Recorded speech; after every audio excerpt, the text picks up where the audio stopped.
Ishte vitin 96-97, nuk e di si jam i sigurt, në radio televizionin shqiptar, atër kur shkojshim në festivalin RTS-s, ishim pjesëmarrës disa prej nesh, ishte edhe Adelina Ismaili, atër ishte drejtari festivalit Zhani Ciko, i nderuar, që e respektoj shumë edhe të çmoj shumë.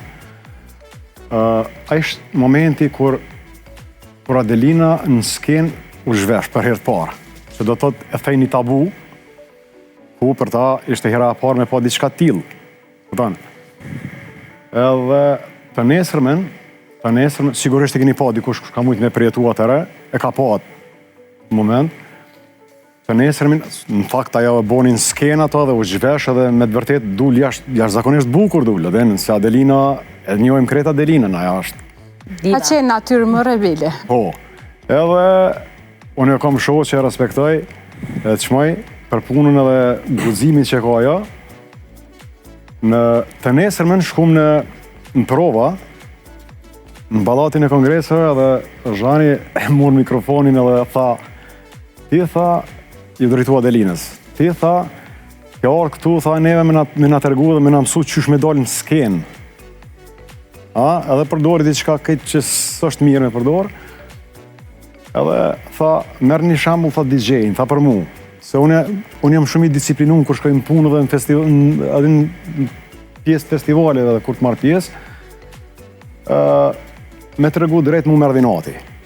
Aden, që ja mu dok mu pak ma skandaloza, aden, thash, ju drejtova, thash, Zhani, thash, me gjithë respektin që kom për ty, thash, të lutna, thash, mos më ngusht, thash, është e jamja.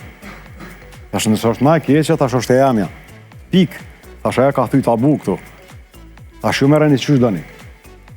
është një vje e hollë që ndonë thymjen e tabus me skandalit. Apo kupton? E kur e mendon tash është një nga momentet më epike të asaj kohe, po dikur ka mujt më paragjiku si i tillë. Në Shqipënia post-komuniste, me gjitha ato vite mbyllje, pa pas qasje në asnjë kulturë tjetër, me të vërtet për atë ku Mire Thanderimi ka qenë një vijë shumë e hollë që e ka nda skandalin nga tabuja. Ne sot e shohim si tabu, po perceptimi kulturor i asaj kohe ka qenë si diçka e turpshme, si diçka skandaloze. Kështu që unë jam fan se Adelinës, fan se përhershme, për gjithë rolin e saj që emancipus që e ka pas në shoqërinë në showbiz, po të kisha qenë një shqiptare e kohës post-komunizmit, mbase ndë ta kisha perceptu si Zhani Ciko, si diçka mbase skandaloze, si diçka shumë e çuditshme, kështu që është për me u kuptu.